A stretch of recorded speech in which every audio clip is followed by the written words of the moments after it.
पोहा जलेबी की खुशबू और राजवाड़े की शान, इंदौर की हर खबर पर नजर रखना हमारी है पहचान। स्वागत है आपका राजीव टाइम्स की स्पेशल इंदौर बुलेटिन में। चलिए डालते हैं नजर इंदौर से जुड़ी पहली बड़ी खबर पर।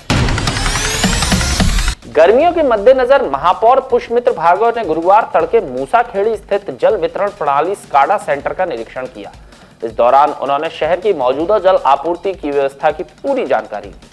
निरीक्षण में जल कार्य प्रभारी अभिषेक शर्मा बबलू और नगर निगम के अपर आयुक्त आशीष पाठक भी मौजूद रहे। महापौर ने शहर की सभी पानी टंकियों और जल वितरण प्रणाली को रियल टाइम में परखा। उन्होंने अधिकारियों को निर्देश दिए कि गर्मियों में किसी भी क्षेत्र में पानी की कमी ना हो, साथ ही उपलब्ध कुल जल मात्रा में वितरण क्षमता की विस्तृत रिपोर्ट प्राप्त की गई। बता दें, नर्मदा परियोजना के चौथे चरण की पूरी क्षमता अभी भी नहीं है, लेकिन वर्तमान में पाइपलाइन लीकेज सुधार कार्य के कारण 10 MLD यानी 10 मिलियन लीटर पानी प्रतिदिन आपूर्ति बढ़ चुकी है। गर्मी के रहते एक अन्य फेज में मरम्मत की अगले 1 महीने में पूरी होने के बाद अतिरिक्त 10 MLD पानी उपलब्ध हो पाएगा। महापौर ने अधिकारियों को निर्देश दिए कि जल वितरण में कोई बाधा न आए। इस तैयारी से शहर में गर्मियों में पानी की सप्लाई मजबूत होगी और नागरिकों को राहत मिलेगी। जी का चौथा चरण इंदौर पहुंचने में तो समय लगेगा, लेकिन अभी हमारी जो वर्तमान क्षमता है उसके अनुरूप पानी इंदौर पहुंचे, इसको लेकर प्रयास लगातार जारी है। आज हमारे मूसाखेड़ी स्थित स्काडा सिस्टम का मैंने दौरा भी किया, उसका निरीक्षण भी किया और विशेष रूप से कुछ दिन पहले जो 2 दिन का हमने शटडाउन लेकर जहां जहां लीकेजेस थे उनको ठीक किया।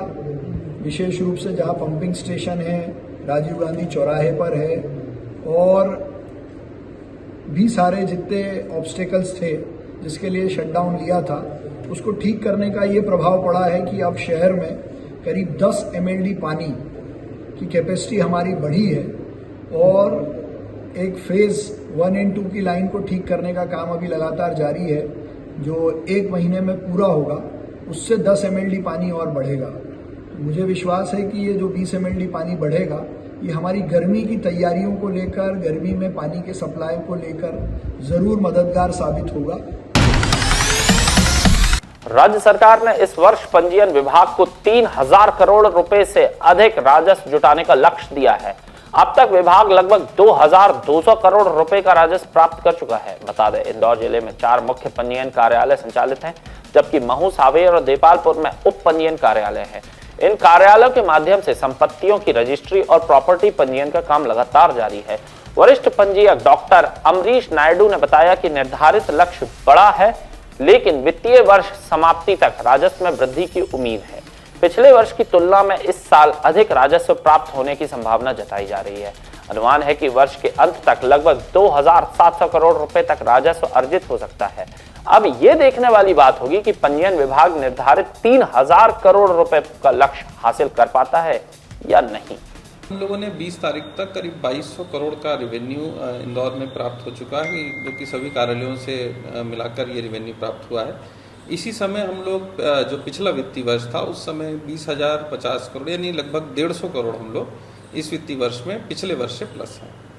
क्या लगता है कि आपको ये टारगेट पूरा हो पाएगा? टारगेट जो शासन द्वारा दिया गया है उसको पूर्ति करने की हमारी पूरी कोशिश है। पर ये जरूर है कि हम पिछले साल से जो हमको प्राप्त हुआ था 2450 करोड़, उससे हम करीब 200 से 250 करोड़ जो है प्लस में आएंगे और लगभग 2700 करोड़ तो हम लोग इस वर्ष में प्राप्त कर लेंगे। कुछ जो देखने में आया है कि जो सौदे लगातार होते रहते थे वो सौदे हुए नहीं हैं, तो हमारे जो पंजीबद्ध दस्तावेज हैं उनमें इस वर्ष में प्लॉट के खासकर आप देखेंगे तो कमी आई है। इसके उपरांत भी क्योंकि जो गाइडलाइन दरें हैं वो हमने पिछले साल अच्छे रूप से बढ़ाई थी, तो इस वजह से रेवेन्यू में कोई कमी नहीं आई है। रेवेन्यू हमारा दस्तावेज पंजीबद्ध कम होने के बाद भी अच्छा है, पिछले साल से ज़्यादा है और हम अपेक्षा करेंगे कि जो बचे हुए समय है वित्तीय वर्ष का, उसमें हम लोग ज़्यादा से ज़्यादा रेवेन्यू प्राप्त करें। रुक करते अगली खबर की तरफ। इंदौर जिले के 4 मुख्य पंजीयन केंद्रों में महू, सांवेर, देपालपुर उप पंजीयन कार्यालयों में कुल 23 उप पंजीयकों के पद स्वीकृत हैं, पर वर्तमान में मात्र 13 उप पंजीयक ही कार्यरत हैं। क्रमांक 1 और 2 में 5-5 स्वीकृत पदों के बावजूद पर्याप्त नियुक्तियां नहीं है। क्रमांक 3 की 4 पदों के मुकाबले 3 अधिकारी हैं। क्रमांक 4 में 3 पदों में केवल 2 अधिकारी काम कर रहे हैं। बता दें महू में 2 स्वीकृत पदों में एक ही उप पंजीयक कार्यरत है। सांवेर और देपालपुर में 2-2 स्वीकृत पदों में एक अधिकारी कार्यभार संभाल रहा है। ऐसे में उप पंजीयकों की कमी से रजिस्ट्रीकार और आम नागरिकों की सुविधा प्रभावित हो रही है। लंबित प्रकरण बढ़ रहे हैं और कर्मचारी का कार्यभार लगातार बढ़ रहा है। करोड़ों रुपए का राजस्व जुटाने वाले विभागों में पदों का खाली रहना प्रशासनिक चुनौती और जवाबदेही पर सवाल खड़े करता है। सवाल उठता है कि समय रहते नियुक्तियां क्यों नहीं की गई और इसकी जिम्मेदारी आखिर किसकी है। वैसे में बड़ा काफ़ी टाइम लगता है। 2 नंबर जो है वो कैबिन बिल्कुल खाली है, अगर उस पर भी पद बढ़ जाए तो जल्दी काम हो जाएगा। यही परेशान है, हम देखो ना हमारी हालत देखो, आकर बैठने की है लेकिन हमें बैठना पड़ता है।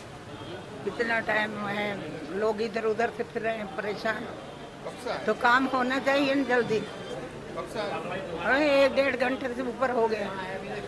जैसा आप जानते हैं कि जो हमारे यहाँ पे इस वर्ष में कुछ उपपंजीयक हैं जो सेवानिवृत्त हो गए हैं, रिटायर हो गए हैं, और शासन से आग्रह किया गया था कि इसकी प्रतिपूर्ति हो और इंदौर में कुछ उपपंजीयक आए, पर बदकिस्मती से कुछ ट्रांसफ़र की सीज़न ना होने से और उपपंजीयक उपलब्ध ना होने से इस तरह के आदेश नहीं हो पाए हैं। वर्तमान में अभी 22 उपपंजीयक के विरुद्ध हमारे पास 13 रेगुलर उपपंजीयक हैं जिनसे पंजीयन का कार्य जो है हम ले रहे हैं और उनके द्वारा कार्य किया जा रहा है। कोशिश की जा रही है कि पक्षकारों को परेशानी ना हो। तो क्या लगता है, उम्मीद है जल्द से जल्द मिलेंगे? इसमें बार बार शासन से निवेदन किया गया है कि अगर ट्रांसफ़र ना हो सके तो कुछ अटैचमेंट की व्यवस्था करके जो वित्तीय वर्ष की समाप्ति है मार्च, उसमें हमारे पास पर्याप्त उपपंजीयक हो जाएं जिससे हम अधिक से अधिक रेवेन्यू प्राप्त कर सकें। सर, इसमें पक्षकारों को क्या क्या समस्याएं सामने आती हैं? इसमें वैसे तो कोशिश रहती है कि पक्षकारों को परेशानी ना हो, पर क्योंकि अगर किसी कार्यालय में 5 पद स्वीकृत हैं और 3 उपपंजीयक या 4 उपपंजीयक कार्य कर रहे हैं तो पक्षकारों को कुछ समय अधिक लग सकता है अपना दस्तावेजों को पंजीयन कराने में। रुक करते अगली खबर की तरफ। इंदौर में 1 मार्च को मध्य प्रदेश लोक सेवा आयोग द्वारा राज्य पात्रता परीक्षा 2025 आयोजित की जाएगी। इसके लिए 100 परीक्षा केंद्र बनाए गए हैं। इसमें 38,144 परीक्षार्थी शामिल होंगे। परीक्षा ऑफलाइन मोड में दोपहर 12 बजे से 3 बजे तक आयोजित होगी। संभाग आयुक्त डॉक्टर सुदाम खड़े ने समन्वयक अधिकारी नियुक्त किया है। परीक्षार्थियों को परीक्षा शुरू होने से 45 मिनट पहले केंद्र पर पहुंचना अनिवार्य है। प्रवेश 11:15 बजे तक लिया जाएगा और प्रश्न पत्र 11:55 बजे वितरित होंगे। प्रश्न पत्र बहुविकल्पीय होंगे। ओएमआर शीट परीक्षा शुरू होने के 15 मिनट पहले दी जाएगी। सभी केंद्रों पर पेयजल, बिजली और बुनियादी सुविधाएं उपलब्ध कराई गई हैं। अगली खबर की तरफ रुख करते हैं। इंदौर के तिलक नगर क्षेत्र की साईनाथ कॉलोनी में उस वक्त सनसनी फैल गई जब 19 साल की छात्रा प्रथा ने फांसी लगाकर खुदकुशी कर ली। मामला बुधवार शाम का है। परिजनों ने उसे कमरे में फंदे पर लटका देखा। तिलक नगर थाना पुलिस के मुताबिक मृतका प्रथा पुत्री परीक्षित बड़िका बुधवार शाम घर पर ही थी। इस दौरान उसने यह कदम उठाया। घटना के समय परिवार के सदस्य घर पर मौजूद थे। छात्रा मेडिकैप्स कॉलेज में बीएससी सेकेंड ईयर की पढ़ाई कर रही थी, जो अपने माता पिता की एक लौती संतान थी। पुलिस के अनुसार वह नियमित रूप से कॉलेज आती थी और पढ़ाई कर रही थी। पिता की एमपी ऑनलाइन की दुकान है। शुरुआती पूछताछ में परिवार ने किसी विवाद या कारण की जानकारी नहीं दी। आज गुरुवार सुबह छात्रा का पोस्टमार्टम कराया गया। पुलिस ने मर्ग कायम कर लिया है और तनाव या अन्य संभावित कारणों को लेकर जांच की जा रही है। परिवार के विस्तृत बयान लिए जाने अभी बाकी है। अगली खबर की तरफ रुख करते हैं। इंदौर के प्राचीन हनुमान मंदिर वीर बागची स्थित वीर अलीजा सरकार के दरबार में इस बार हनुमान जयंती महोत्सव विशेष रूप से मनाया जाएगा। चांदी के विग्रह को 18 फीट ऊंचे रथ पर सवार कर नगर भ्रमण कराया जाएगा, जिससे सभी भक्त दूर से दर्शन कर सकेंगे।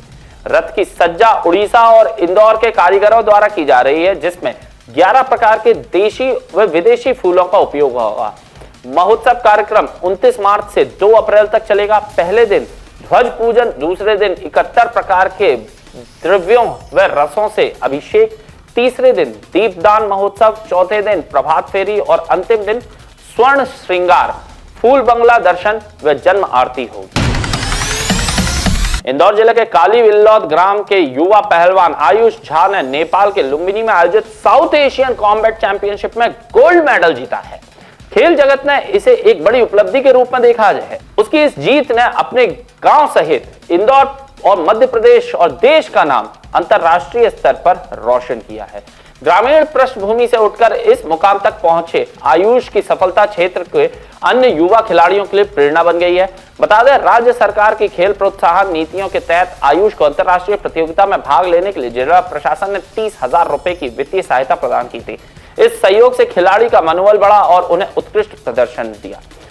स्वर्ण पदक जीतने के बाद आयुष ने कलेक्टर शिवम वर्मा का आभार व्यक्त किया। कलेक्टर ने उनकी सफलता पर बधाई दी और कहा कि यह पूरे जिले के लिए गर्व का विषय है। उन्होंने आश्वस्त किया कि भविष्य में भी प्रशासन खिलाड़ियों की हर संभव मदद करेगा। मैं कलेक्टर साहब का बहुत बहुत धन्यवाद देना चाहूँगा एवं माननीय सांसद जी का और उनके सभी अधिकारियों का, जिन्होंने मुझे इतना हौसला दिया, सपोर्ट दिया एवं मेरी आर्थिक सहायता की, जिस कारण मैं साउथ एशियन चैंपियनशिप में गया और वहाँ पे स्वर्ण पदक हासिल किया।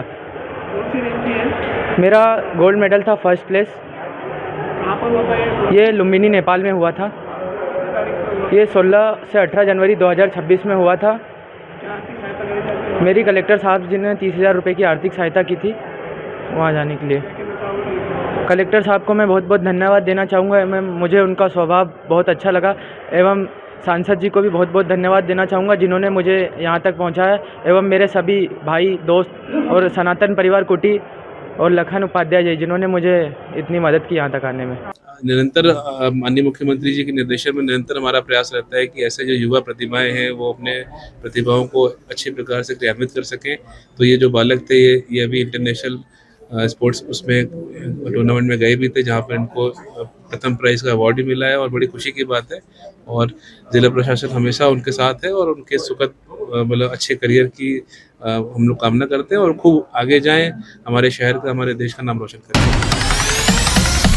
इंदौर पूर्वी रिंग रोड एवं इंदौर मनमाड़ रेल लाइन परियोजना को लेकर जिले के किसानों में आक्रोश गहराता जा रहा है। यह आक्रोश उस वक्त और उग्र हो गया जब कलेक्ट्रेट के सामने विरोध प्रदर्शन के दौरान धूप में एक बुजुर्ग किसान को चक्कर आ गए और वह बेहोश हो गए, जिसे जिला पुलिस प्रशासन ने अस्पताल भिजवाया। आपको बता दें, विरोध प्रदर्शन के दौरान पूर्वी रिंग रोड पर किसान कल्याण संघ ने कलेक्टर को ज्ञापन सौंपते हुए मांग की है कि या तो प्रस्तावित परियोजना को निरस्त किया जाए या प्रभावित किसानों को वर्तमान बाजार भाव से कम 4 गुना मुआवजा दिया जाए।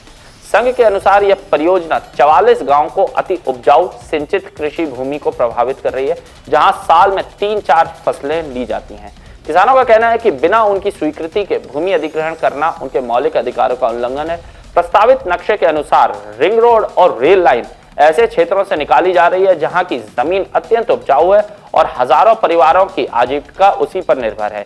किसानों का कहना है कि यदि शहर के विकास के नाम पर परियोजना बनाना अनिवार्य है तो वर्तमान अलाइनमेंट से 5 से 6 किलोमीटर दूर मार्ग तय किया जाए। किसानों ने सुझाव दिया कि अधिकतम उपयोग शासकीय पड़त, बंजर कंकड़ या वन भूमि का किया जाए ताकि कृषि योग्य भूमि सुरक्षित रह सके। विरोध प्रदर्शन के दौरान इन अन्नदाताओं ने सभी किसानों को समान दर पर बाजार मूल्य से 4 गुना मुआवजे के साथ ही गाइडलाइन दरों में वृद्धि की भी मांग रखी है। किसानों ने कहा है कि इस तरह अधिग्रहण से हजारों परिवारों के सामने रोजी रोटी का संकट खड़ा हो जाएगा। किसानों का कहना है कि वे न केवल अपने परिवार का भरण पोषण करते हैं बल्कि राष्ट्र की खाद्य सुरक्षा में भी योगदान देते हैं। इसी बीच कलेक्टर शिवम वर्मा विरोध प्रदर्शन कर रहे किसानों के बीच पहुंचे और उनसे चर्चा की। किसानों ने भी उनके समक्ष अपनी पीड़ा रखते हुए न्याय की गुहार लगाई है। किसानों से चर्चा करते हुए ऐसे में देखना होगा कि किसानों की मांगों में जमीन अधिग्रहण से जुड़े विवाद को सुलझाने के लिए अधिकारी द्वारा क्या कदम उठाए जाएंगे, ये तो समय बताएगा। इंदौर में आउटर रिंग रोड का निर्माण किया जा रहा है, जिसमें पूर्वी और पश्चिम, तो उज्जैन के सिंहस्थ को देखते हुए आउटर रिंग रोड का निर्माण कर रहे हैं। अगर पश्चिमी रिंग रोड बन जाती है तो पूर्वी रिंग रोड में की जरूरत ही नहीं है हमारे यहाँ, क्योंकि हमारे यहाँ पूर्वी में 4 रोड है और उस पूर्वी रिंग रोड का जो उनका अलाइनमेंट है, ये भूमाफियाओं के चक्कर में इन्होंने हमारी उपजाऊ जमीन को खत्म करना चाहा है और उसमें मेरी जैविक भूमि भी जा रही है। मैं पिछले 4 वर्षों से रजिस्टर्ड जैविक खेती कर रहा हूँ, प्राकृतिक खेती कर रहा हूँ। उस जमीन को ये पूरी तरह नष्ट कर रहे हैं और उसी के लिए मुझे अभी तक नवाचार के लिए और जैविक खेती, प्राकृतिक खेती करने के लिए सम्मान दिए गए हैं। इन सम्मानों को जब जमीन नहीं रहेगी सम्मान का क्या करूंगा, तो इन सम्मानों को मैं वापस करने आ रहा हूँ। आपने एक अनोखा प्रदर्शन भी किया है, सभी किसानों ने आज ये स्थिति हमको इसलिए लाना पड़ी कि आज 2 साल से हम हर सांसद महोदय, विधायक महोदय, कलेक्टर साहब, मुख्यमंत्री जी, हमारे यहाँ तक कि प्रधानमंत्री तक भी हमारी बात पहुंचाई है हमने, गडकरी तक भी पहुंचाइए, लेकिन हमारी बात कोई नहीं सुन रहा है। आज हमको ये मजबूर है कि हमारे कपड़े उतारना पड़े। सरकार हमको यूं भी नंगा कर रही है। कौन कौन सी विधानसभा से आए हैं किसान आप? ये सांवेर विधानसभा मेन और मऊ दो, और कुछ देवास जिले की भी है। वो तो मंत्री भी है। सांवेर विधानसभा के हमारे मंत्री जी महोदय ने ये बोल दिया कि मैं तुम्हारे साथ खड़ा हूं लेकिन सरकार के खिलाफ नहीं जा सकता। तो इसका मतलब क्या हुआ? वो हमारे साथ खड़े, सरकार के साथ खड़े? आप बताएं। मैं आपको बोल दूं कि मैं आपके साथ खड़ा हूं लेकिन सरकार के खिलाफ नहीं जा सकता, इसका मतलब क्या होता है? इसको लेकर आपके मुख्यमंत्री से भी मुलाकात हुई थी, चर्चा भी हुई। इसके बाद फिर ऐसा क्यों हुआ? कोई वहाँ से हमको शांति मतलब समाधान पूर्वक कोई वही नहीं मिला, जवाब ही नहीं मिला। क्या रहेगा दादा? हम आज यहाँ तो अभी जब तक हमसे कलेक्टर साहब चर्चा नहीं करेंगे, कलेक्टर साहब स्वयं आके हमसे चर्चा नहीं करेंगे, जब तक हम यहाँ से नहीं हटेंगे, चाहे मुझे अकेले को यहाँ रहना पड़े। हमारे किसान भाई, किसान आज दूसरे के लिए, तुम्हारे लिए पेट भरने के लिए मेहनत करता है, तो अपने काम में छोड़ के आए हैं। देखिए, ईस्टर्न रिंग रोड में भूअर्जन संबंधी मामलों पर किसानों के द्वारा प्रदर्शन किया जा रहा है, और जिनकी दो प्रमुख मांग है, एक तो मुआवजा बढ़ाया जाए और दूसरा अलाइनमेंट चेंज किया जाए। इसके आधार पर इन्होंने प्रदर्शन किया जा रहा है। हाँ, उनसे लगातार बात की जा रही है। इस तरह की मांगे वेस्टर्न रिंग रोड में भी आई थी, जिसका हमने निराकरण किया था, और अब इनकी मांगों का भी हम शासन स्तर पर और बैठकर जो भी नियम अनुसार समाधान हो सकता है उसका निराकरण करेंगे। बेहोश की तो सूचना नहीं है, एक तेज धूप जरूर है, तो उनको अलग कर दिया गया है। यहाँ मेडिकल और एम्बुलेंस सुविधाएं हमारी हैं, पानी आने की व्यवस्था। देखिए, प्रदर्शन तो उनका जो उनकी मांग है वो मांग को रख रहे हैं। इसमें जो गाइडलाइन का जो इशू है, जैसे वेस्टर्न रिंग रोड जब बना था तो हमने उनके सारे मुद्दे सॉल्व किए थे, तो इनके भी सारे मुद्दे शीघ्र सुलझा लिए जाएंगे। इंदौर बुलेटिन में फिलहाल के लिए इतना ही। मुझे दीजिए इजाजत, आप लोगों से मुलाकात होगी कल फिर। तब तक अपना ख्याल रखें, इंदौर को स्वच्छ रखें। राजीव टाइम्स के साथ जुड़े रहें। नमस्कार।